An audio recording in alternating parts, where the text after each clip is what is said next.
Hi YouTube. So we are currently here in Dahlonega, Georgia. Sorry if you hear background noise. It is both Twiggy and we are going to be doing some shopping. I absolutely love coming to Dahlonega. Super cute little town on the square. Absolutely love.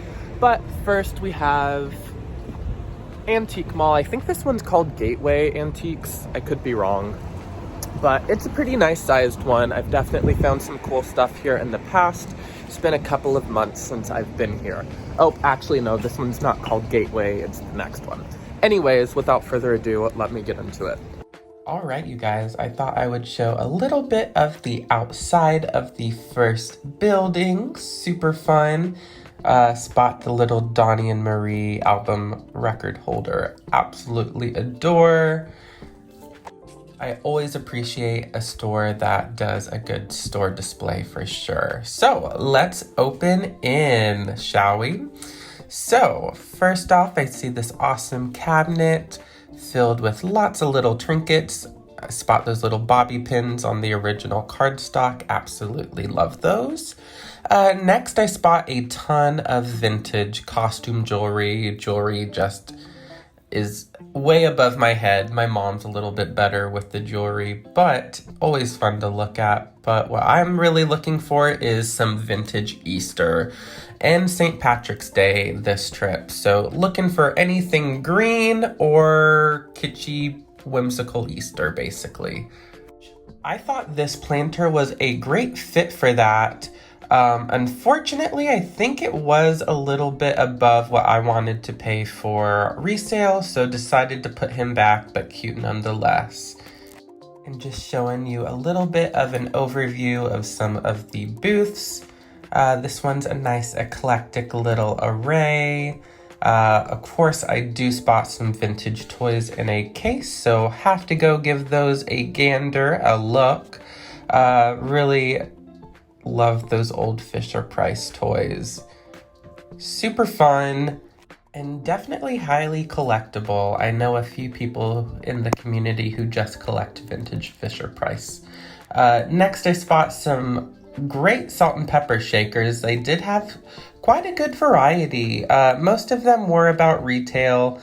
Absolutely adored this little set. Had never seen them before. And that's really the fun part of out picking and shopping, is being able to encounter things you've just never really seen before. Great for growing knowledge and what have you. So absolutely love the little shakers. They work great as little figurines. I did notice this awesome Fire King polka dot bowl. I think it was about close to 50, so I did end up leaving it. Let me know if I should have picked it up. I have picked up a few of those in the past. I did spot this awesome wall pocket / planter. Very whimsical. I did notice it did end up having some damage, is why I left it behind, but cute nonetheless.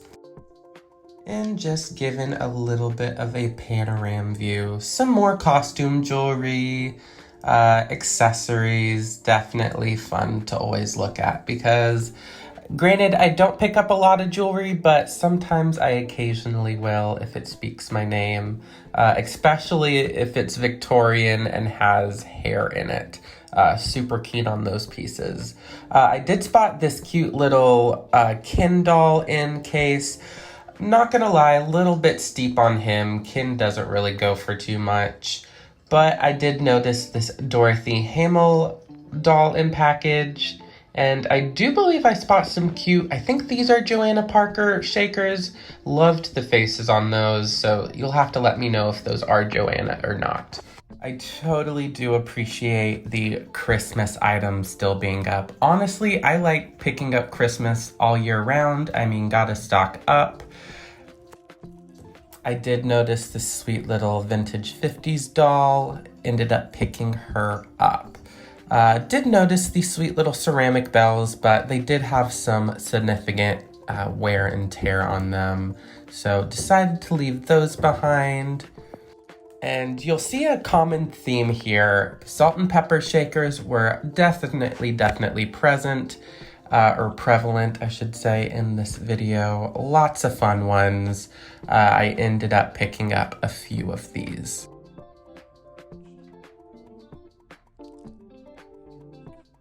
I mean, anything anthropomorphic for the right price, I mean, is calling my name for sure.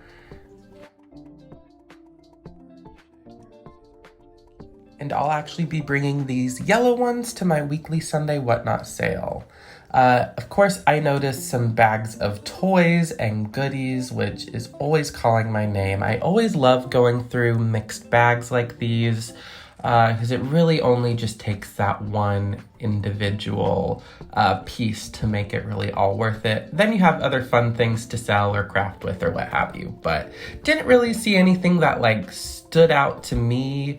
A lot of it was mostly trinkets from the 80s, a few little troll dolls here and there out of gumball machines, but nothing too eye-catching to me, at least for resale. And oh my gosh, I've always been super keen on these northern tissue prints. Oh my gosh, the green one's always my favorite, but that's because I love green and pink. I loved this booth. They had some great architectural pieces. Of course, I find some jadeite, which I absolutely love looking at. Granted, don't really have any in my own personal collection, but when I see it at the right price, I do try to pick it up because, I mean, that coloring is just good with anything and everything. So in this case, I did peek at my favorite Beatle, Mr. George Harrison. His birthday is actually coming up, RIP, on the 25th of February. This booth, I mean, I don't really have to say anything. Look at all of the salt and pepper shakers. Oh my goodness. I will say most of them did end up being repro or newer.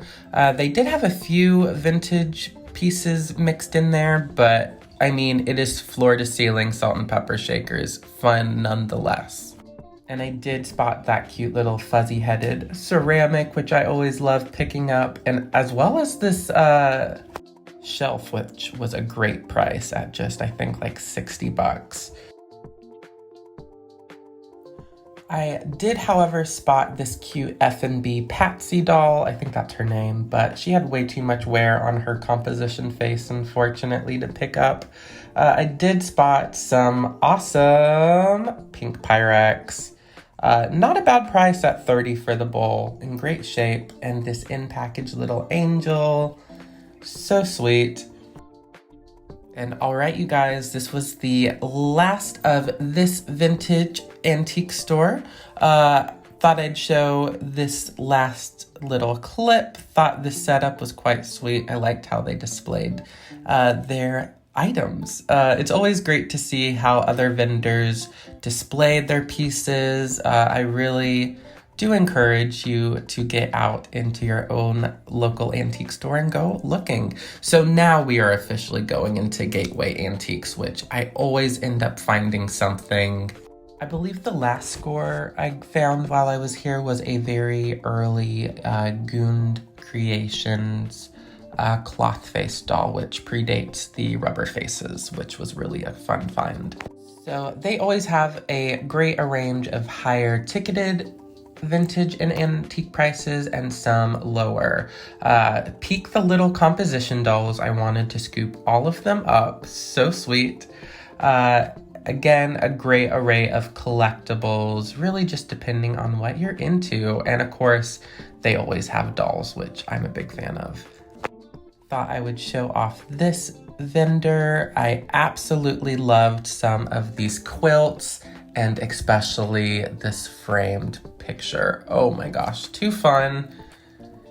And peek this little Bradley Pose doll hat somebody created. How fun is that? And of course, I love a good celluloid photo album.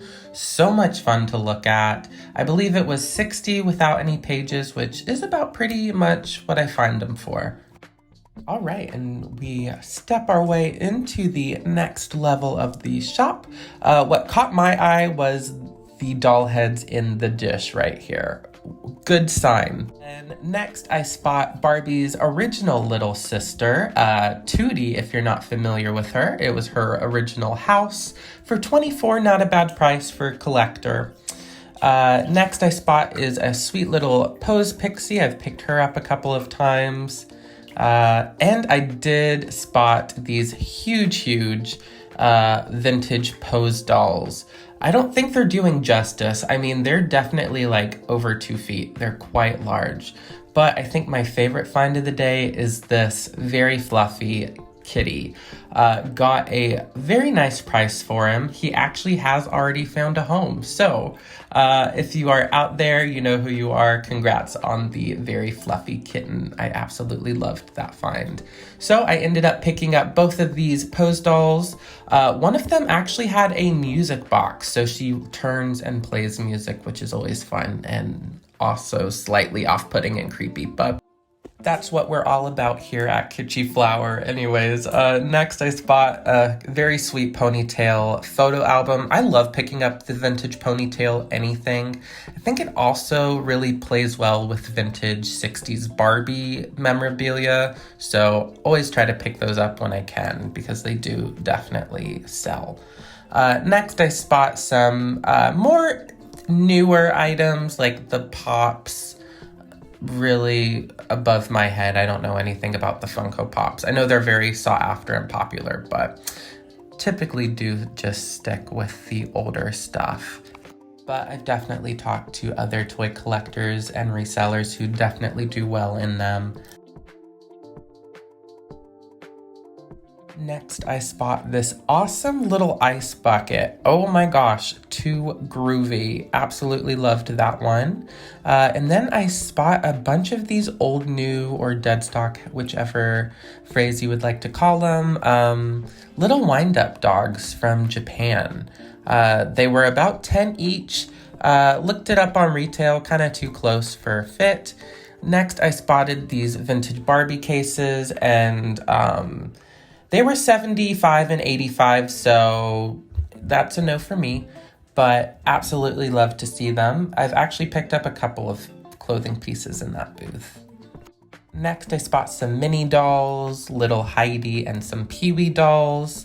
And then I spot a very sweet Mickey Mouse Squeak, which I believe I got him on a discount. Ended up picking him up, even with the paint loss.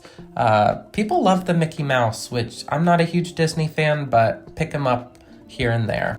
What I'm a huge fan of is this tin litho dollhouse furniture with the kitschy Meyercord, however you would like to pronounce it, decals. So fun. Of course, I spot a bubble cut Barbie at $50. I did end up leaving her behind. That's pretty much close to retail on them. Next, I did spot some cute cards, some other vintage dolls. I loved that troll doll. And I totally forgot to mention, but we're in the last antique store, and I spot some hairless, wacky pixies and a cute little celluloid-faced soccer player. Really fun. But I actually went to this vintage Humpty Dumpty planter, which was too good. Actually saw him at an estate sale not too long ago. And I think the last find for today is going to be this awesome little 8-track holder, which I had to pick up. But I think that's been everything, you guys.